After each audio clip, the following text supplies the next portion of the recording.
Mocha family, welcome to another day in my 21-day fast. This year I'm giving you guys daily updates just in case someone is curious about fasting and maybe feeling a little apprehensive. I wanted to give you a glimpse into what the experience is like, but I'm trying to be as transparent as possible so that you can see what the ups and downs are. I'm not gonna lie to you, this has been challenging, but overall I think it's really worth it.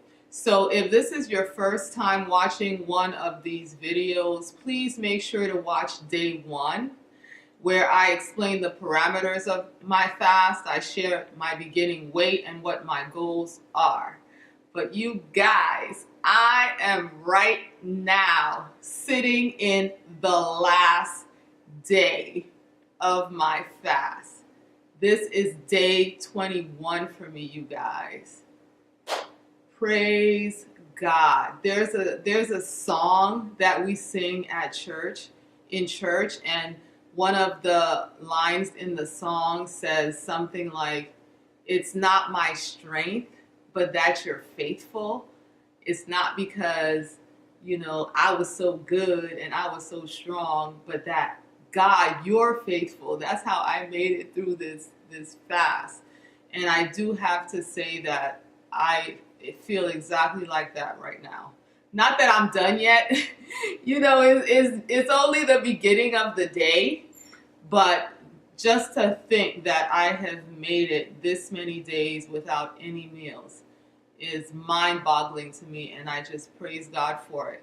So I'm here to actually report to you on day 20, which I will get into shortly, but let's take care of the weight, because since this is day 21, this is the last time I'm weighing myself, and this whole thing has reinforced my belief that I don't need to weigh myself. So, I don't think I'll be weighing myself after this. So yesterday when I stepped on the scale, I weighed 128.8 pounds. And this morning, for the final weight that I am, because of this fast, I weighed 127.6 pounds, giving us a total weight loss of 22 pounds.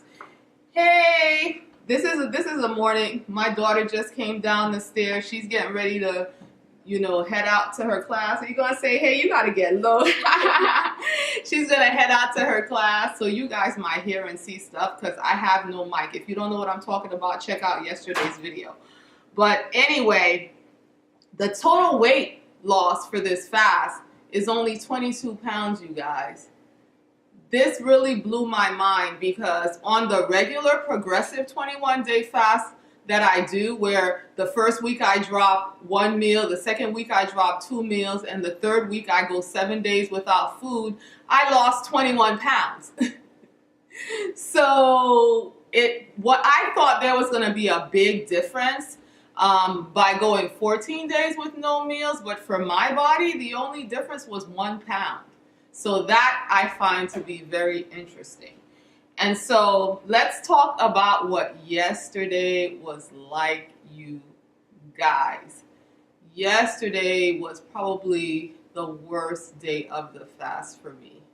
And it had nothing to do with fasting whatsoever. You remember I told you guys that my period was starting and that my period is 9 days long, and that, most of it is just spotting at the beginning. Maybe spotting for 3 to 4, I spot for like maybe 3 days, then I don't spot at all, then I spot for the 4th day, and then boom, my period starts, and I have 2 heavy days, and then it tapers off until I'm done with 9 days. Yesterday, when the true menstrual flow began, I had the worst menstrual cramps ever, and they lasted all day long, you guys. They were so bad that I had to get in the bed like a teenager.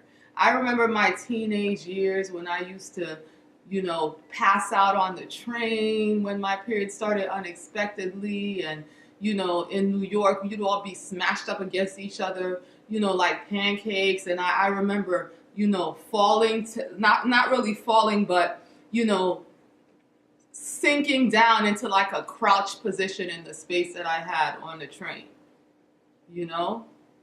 and sweating and just feeling sick to my stomach, nauseous. For me back then, I would even have vomiting. I didn't have all of that yesterday. I just had, wicked cramps, and it sapped my energy completely.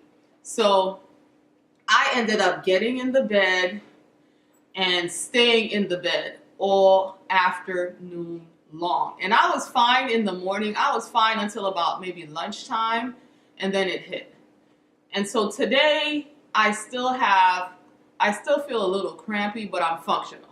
I don't feel like I have to go get in the bed, and my energy feels fine, and it's probably going to just taper off. Excuse me, you guys, that shallow breathing stuff again. But you guys, I so didn't expect that. But God blessed me so much, because it was Martin Luther King Day, but the umbrella school that I teach at, they didn't give us the day off from Martin Luther King, just like college. I remember being in college and protesting that I wasn't getting Martin Luther King Day by not going to class, even though my mother was spending all that money to send me to college. But anyway, that's another story, and it made no difference whatsoever. But we didn't have Martin Luther King Day off. We had midterms. We were supposed to have midterms that day. But because of complications due to the really freezing temperatures here and the fact that it had rained a lot before that, some people were struggling with ice. And, our heating system is old at the school, and no one was confident that we could make everybody comfortable. And so we ended up not having school that day. And so thank God, because I could not imagine trying to get myself through that with those cramps. So I really felt like that was, a special blessing for me. And so I just stayed in the bed all day and, tried to make the most of it. But I did feel a little sorry for myself. I hate cramps so much. And thankfully, I don't get cramps every time, just once in a while. So what I really wanted to focus the video on today is really how to break the fast.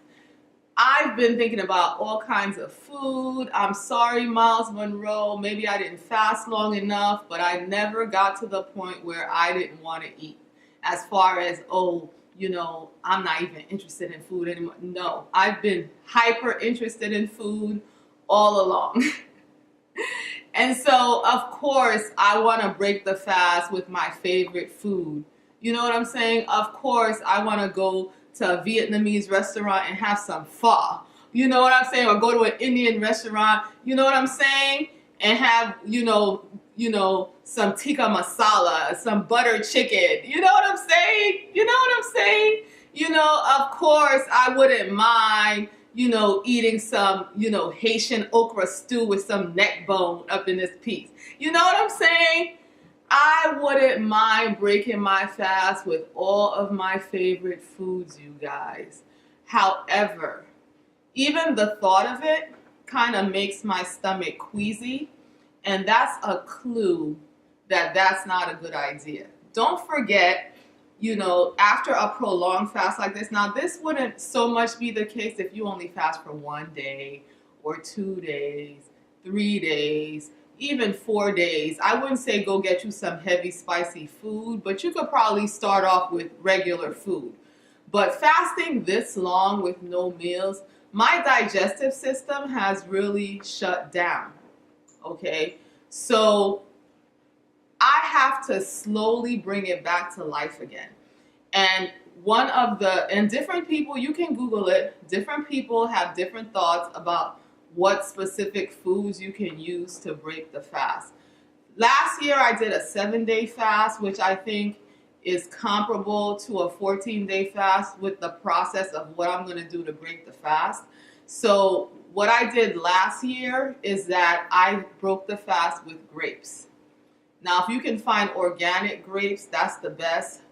Another thing that I do if I can't find organic grapes is that I soak my grapes in water and baking soda and kind of rub them. You know, I take them off the stem so they're individual grapes. I rub my hands through them to get that coating and as much stuff off of them as I can. And then I eat them. Now I have to make sure that they're room temperature because obviously I'm not going to be able to eat cold grapes after what I've been through with the hot water I've been drinking. I can't wait. I can't wait not to have to drink hot water anymore. But so I'm going to eat grapes. If I'm up at midnight or in the wee hours of the morning, I'm going to start with maybe a handful of grapes at most. Wait, see how my stomach feels. Okay? Pause. See how your stomach feels. Give it some time. Give it a couple of hours. You know what I'm saying? Eat another handful. Give it a couple of hours. And you'll just start to feel, how solid your stomach feels. Another very popular fruit that people like to break their fast with. So most people say fruits and fresh vegetables. Fresh squeezed juice from the actual fruit that you juice yourself is another one that people say is a good one to start with. And usually fruits that are very juicy and watery. So another super popular, probably the number one fruit I saw when researching this was watermelon. People love to break their fast with watermelon. They say the water that's in watermelon is the perfect composition for your body in this situation, even more so than just drinking fresh water. And so I would love to break my fast with watermelon, you guys. And I used to eat watermelon all the time when I was growing up until I got pregnant with my daughter who just popped her head in the video. She hates watermelon. And when I was pregnant with her, I was violently, severely so sick eating watermelon that, I've never been able to recover my taste for watermelon. It actually makes me feel queasy now when I try to eat watermelon. And so I won't be breaking my fast with watermelon. I wish I could, but thank God for grapes. And grapes are great. I've even been on a grape fast. If you research grapes and their effect on the body, grapes are amazing. And so that's what I'm going to be breaking my fast with. I wish it was in season now, but whatever. I got to work with what I got to work with. And so I'll take it easy. And when I feel like my stomach, can handle a little bit more, I'm planning to make something called juk. Juk is Korean for rice porridge, and congee is the Chinese version. And I think a few other, Asian countries call it congee also. And that is a porridge that they make for people when they're sick. When you have the flu, when you have a stomach bug, when your stomach's not quite right, they make this for you. I've seen a lot of recipes for meat jukes and fish jukes and all kinds of, it's a savory porridge. It's not like oatmeal that's sweet. And so I'm not going to do that because you want to stay away from dairy, animal products, and things like that when you're trying to wake your digestive system up. You have to be solid as a rock before you start eating meat and things like that. And before you introduce actual meat, I would introduce meat broth first. Bone broth, chicken broth, that kind of thing. Beef broth first before I try to introduce, your steak. You know what I'm saying? And so I plan to make vegetable juk. That's what I'm planning to make. And I'm planning to use vegetable stock in the juk, not chicken stock. You know what I'm saying? And I'm planning to put my favorite vegetables up in there, things like carrots, celery, scallion, stuff like that. Garlic, ginger. Ginger is good for digestion, so I'm planning to put some ginger in there. And it's really cooked for a really long time. I'm planning to use my instant pot, y'all, to speed up the process. And when I feel like my stomach is solid, that's going to be the first food that I'm going to introduce. Notice I didn't say day 1, I'm going to do this. Day 2, I'm going to do that. Day 3, I'm going to do that. Because for me, from my personal experience, I've noticed that it's a very individual process. Because my husband, last year he was breaking his fast, and he started off with all of that. And like by the end of the day, he was like, look, I'm having me a tuna salad sandwich from Wawa. He went to the store, he bought him a tuna salad sandwich. He ate it with the greatest of ease and was fine. Whereas me, I wasn't ready to hit that up yet. You know what I'm saying? With all that stuff in it, no. So everybody's different. So you just have to really be patient, listen to your body, and take your time. To me, this could almost be one of the hardest parts of the fast, because you can't just jump back into life as it was before. So you have to mentally prepare yourself even before the fast ends to think of it almost like a fasting day, where you really have to employ all that self-control you learned on the fast.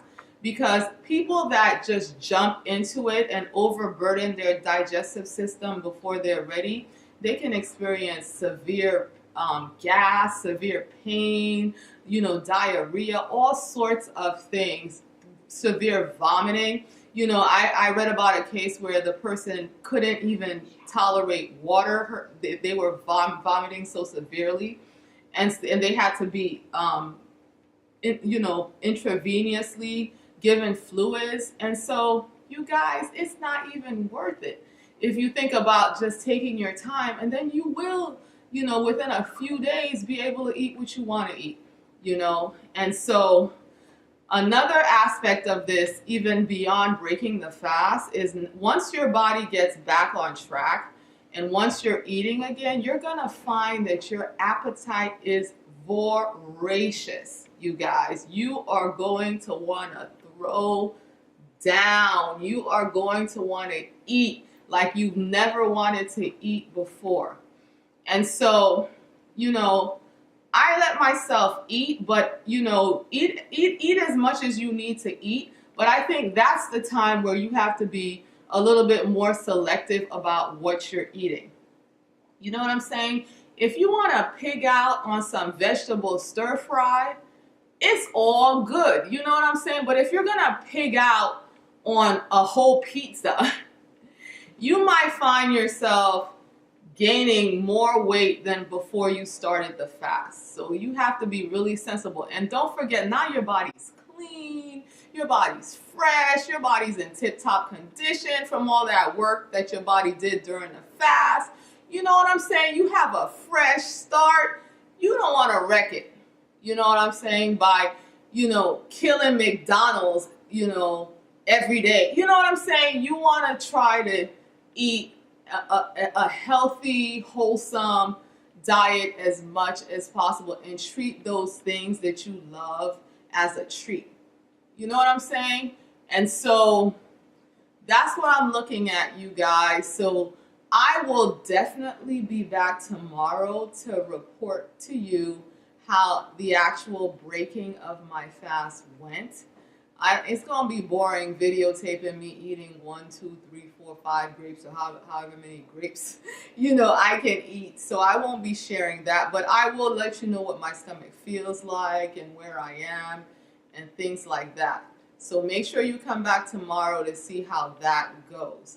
But leave your comments for me in the, comment section down below. I am so excited. I can't tell you